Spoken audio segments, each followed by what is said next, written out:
This video is a quick guide to Grim Batol for M boss. Kick stone bolts. Kick mass tremor. Tank watch out for brutal strikes, using damage reductions accordingly. Watch your feet from Twilight Brutes or Obsidian Stomp.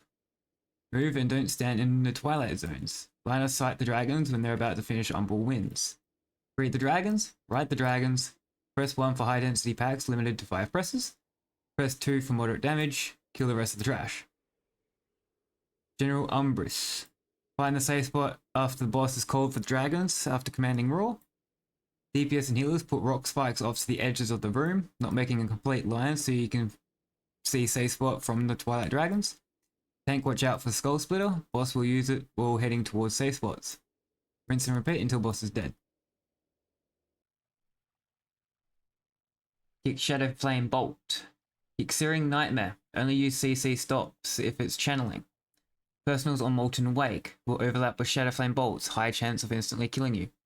Tanks use heavy DR on Lava Fist, especially if you have the Molten Wake debuff.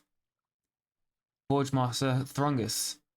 Pulsing rot damage with blistering heat during Forge Weapon, use DRs. Weapon order will always be Axe, Sword, then Mace. During Axe, bait the fiery cleave towards the edge of the room or pre-existing fire. When the boss has swords, it has a tank buster through Molten Flurry. Puts 3 debuffs on players that drops pulls. Put pulls close to pre-existing fire from Fiery Cleave.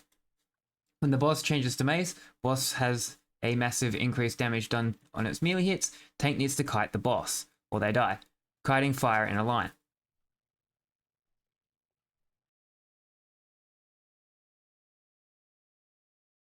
Spread out for Dark Eruption. Move away from Shadowflame Blast. Randomly targets a player and focus a cleave towards them.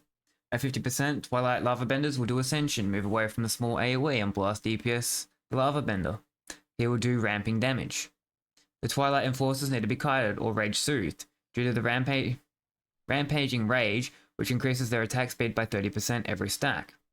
Kick Shadowflame Bolts. Kick Searing Nightmares. Kick Enveloping Shadowflame. If this goes off, either dispel it or heal it off, because it's just a healing absorption. Shadowburner and Valiona. Kick Shadowflame Bolts, it's just tank damage. Dispel or heal off the Curse of Entropy. Heal and Kite, if fixated, from the adds that spawn from Evocation of Shadowflame. At 0%, Phase 2 starts.